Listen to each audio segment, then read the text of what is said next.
brought to you by Silver Pumps. Top quality और consistent performance के लिए सिर्फ सिल्वर पंप्स, नाम याद रखना।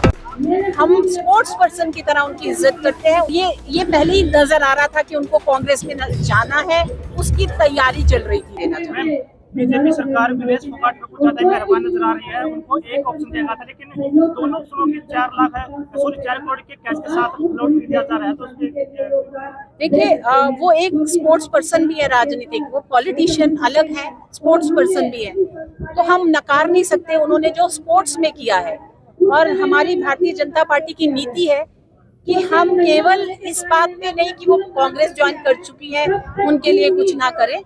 हम स्पोर्ट्स पर्सन की तरह उनकी इज्जत करते हैं, उनका मान करते हैं, और उसी रूप में जितना मान बनता है उतना ही भारतीय जनता पार्टी की सरकार ने किया है। मुझे लगता है ये कांग्रेस की सरकारों को भी सीखना चाहिए, जहाँ जहाँ उनकी सरकार है वो द्वेष ना करके स्पोर्ट्स पर्सन हो या किसी भी चीज में समाज के लिए जो अच्छा कार्य हो सबको एक नजर से देखें। विदेश फोगाट के सम्मान के बाद और भी जो खिलाड़ी वो भी बात उठा रहे हैं कि कहीं ना कहीं उनके अंदर ठेकेदारी है, जो कहीं ना कहीं हार के, लेकिन उनको भी कोई मान सम्मान नहीं मिला, उनको भी मिलना चाहिए।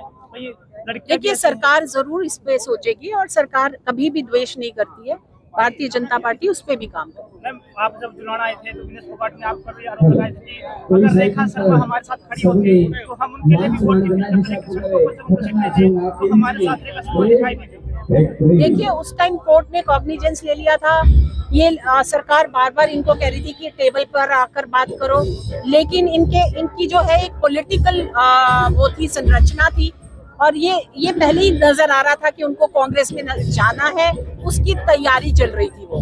और उन्होंने सोचा ये सब करने के बाद हरियाणा में बहुत फर्क पड़ने वाला है, लेकिन मुझे नहीं लगता कि स्पोर्ट्स पर्सन ने भी उनको वोट किया है कहीं और, उस जुलाना से हटकर कहीं उनको सपोर्ट हुई है कांग्रेस को, तो इसीलिए कांग्रेस की हार हुई। झूठ लोग भी समझते हैं, इसलिए लोगों को पता था कि वो क्या एक संरचना चली जा रही है, क्यों ये ड्रामा हो रहा है।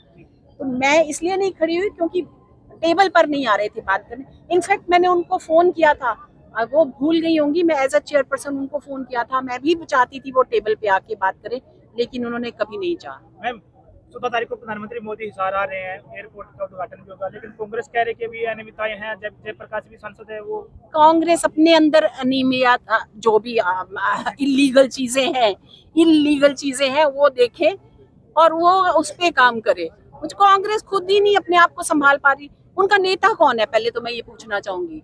नेता ही नहीं है उनका, और नेता इसलिए नहीं है क्योंकि वो पार्टी तितर बितर हो चुकी है, हरियाणा में नहीं देश में। हमें डर है कि हाँ अपोजिशन नहीं होगी, क्योंकि अपोजिशन का होना बहुत जरूरी है प्रजातंत्र में, और वो अपोजिशन धूमिल होती जा रही है, कम से कम कांग्रेस नहीं है। मैम, एक लास्ट क्वेश्चन कहेंगे। मैम, बीजेपी सरकार ने हरियाणा 10 चुनाव में कहा था कि हम 500 रुपए में महिला को गैस सिलेंडर देंगे, लेकिन 50 रुपए के दफा से 853 का सिलेंडर पहुंच चुका है। तो कहीं ना कहीं देखिए, जो बीजेपी ने वादे किए थे वो जरूर देर सवेर पूरा करेंगे।